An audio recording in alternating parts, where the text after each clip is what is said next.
जय श्री राम दोस्तों। एक बार मैं फिर से आपके बीच में हाजिर हूँ। एक छोटे से लंबे अरसे के बाद में कुछ व्यक्तिगत कारणों की वजह से मैं वीडियो बनाने में सक्षम नहीं था, लेकिन आज मैं फिर से पुनः उसी ऊर्जा के साथ में आपके समक्ष हाजिर हूँ, एक नई वीडियो के साथ में। हम लास्ट में आपको छोड़कर गए थे जिस वीडियो पर, वो था सोने में इन्वेस्टमेंट को लेकर। सोने में इन्वेस्टमेंट कैसे करना चाहिए, क्या-क्या उसके फ़ायदे और क्या-क्या नुकसान होते हैं, उनके बारे में हम पहले ही चर्चा कर चुके हैं। आज हम अपनी वीडियो में आपको इस बारे में जानकारी देंगे कि सोने में इन्वेस्टमेंट कितने प्रकार का होता है और उन इन्वेस्टमेंट के ऑप्शनों में सबसे बेहतर आपके लिए कौन सा हो सकता है, ये हम देखेंगे आज की इस वीडियो में। आपसे एक छोटा सा अनुरोध बस यही है कि अगर आप चैनल पर नए हैं तो सब्सक्राइब जरूर करिएगा, और अगर आपको कंटेंट वाकई में हेल्पफुल लगे, जो कि आम लोगों के लिए बनाया जा रहा है, लोगों को जागरूक करने के लिए बनाया जा रहा है कि वो अपनी फाइनेंशियल प्लानिंग कैसे करें, तो इसे आप अपने फैमिली मेंबर्स के साथ में या आप इससे ज्ञान अर्जित करके आप अपने लोगों में भी बांटें ज़रूर। क्योंकि मेरा ये मानना है कि आप ज्ञान को जितना बांटेंगे उतना ही ज्ञान में वृद्धि होती है। तो चलिए शुरू करते हैं आज की इस वीडियो को। तो आज हम जब चर्चा कर रहे हैं कि सोने में जो निवेश होता है वो मुख्यतः 3 प्रकार का होता है। पहला, हम सभी लोग हमेशा से परंपरागत तरीके से करते आए हैं, जो कि होता है हार्ड फिजिकल, हम जब खरीद लेते हैं, चाहे वो ज्वेलरी के रूप में होता है या सोने के सिक्के के रूप में, तो वो होता है फिजिकल फॉर्म में। दूसरा, आजकल एक इन्वेस्टमेंट ऑप्शन है डिजिटल गोल्ड खरीदने का, जिसमें कि आपको कई सारे वेबसाइट, कई सारे एप्लीकेशंस ये ऑफर देते हैं कि आप ₹100 का गोल्ड खरीद लीजिए, ₹200 का गोल्ड खरीद लीजिए, है ना? तो ये हो गया दूसरा डिजिटल तरीके का गोल्ड जो आप खरीदते हैं। तीसरे तरीके का जो गोल्ड इन्वेस्टमेंट है, जो कि सबसे ज़्यादा पॉपुलर हो रहा है, वो है सॉवरेन गोल्ड बॉन्ड, जो कि भारत सरकार द्वारा समय-समय पर साल में लगभग 2 बार तो मिनिमम रिलीज़ ही किया जाता है।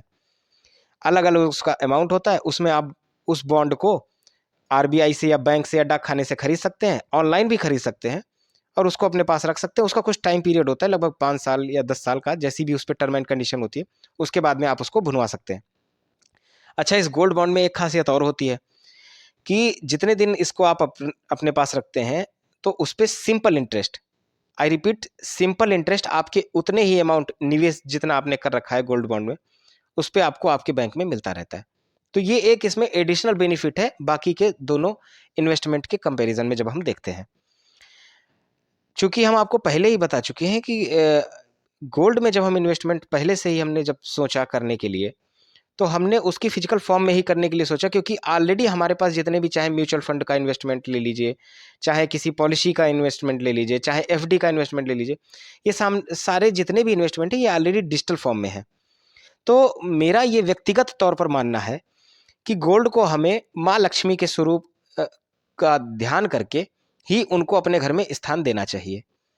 क्योंकि अगर हम सब कुछ टेक्नोलॉजी पर या डिजिटली डिपेंड हो जाएँगे, तो ये भी कहीं न कहीं एक रिस्क पैदा ज़रूर करता है भविष्य के लिए। तो मेरा व्यक्तिगत मानना है कि मेरे लिए गोल्ड कॉइन सबसे बेहतर रहता है एज़ ए इन्वेस्टमेंट। बट आपके सामने ये तीनों ऑप्शन अवेलेबल रहते हैं, आप जो चाहें वो बेहतर तरीके से उसको कंसीडर करके आप इन्वेस्ट कर सकते हैं।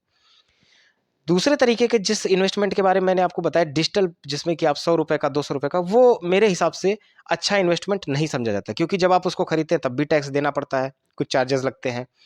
उसके बाद में जब आप उसको बेचने जाते हैं तब भी आपको उस पे चार्जेस देने पड़ते हैं। और साथ ही सबसे इम्पोर्टेंट चीज़ ये है कि कंपनी आपके इन्वेस्ट किए हुए पैसे के पीछे क्या गोल्ड की होल्डिंग रखे हुए भी है या नहीं, इसकी भी कोई गारंटी नहीं होती है। तो कहीं न कहीं ये थोड़ा-सा रिस्की भी रहता है। और इन केस अगर आप इसको फिजिकली विथड्रॉ भी करना चाहें कि भैया हमने जो जमा किया उसके बदले में हमें सोना ही दे दीजिए, तो थोड़ा-सा मुश्किल होता है इसमें ऐसा कर पाना, क्योंकि बहुत सारी कंपनी की अपनी व्यक्तिगत टर्म एंड कंडीशंस होती है। तो डिजिटल गोल्ड लोन से तो ये दोनों ही ऑप्शन बहुत ही बेहतर हैं। या तो आप फिजिकल गोल्ड, जैसे कि गोल्ड कॉइन वगैरह में इन्वेस्ट कीजिए, अपने घर में ले आइए।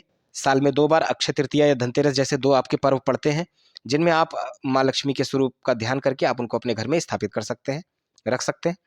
दूसरे तरीके का इन्वेस्टमेंट जो आजकल गवर्नमेंट बॉन्ड आपको मिलते हैं, सॉवरेन गोल्ड बॉन्ड, वो भी काफ़ी अच्छा निवेश समझा जाता है, क्योंकि उसपे सिंपल इंटरेस्ट आपको मिलता रहता है साल भर में। ठीक है? तो ये दोनों ही इन्वेस्टमेंट गोल्ड में करने के लिए सही तरीके होंगे in comparison to digital gold के।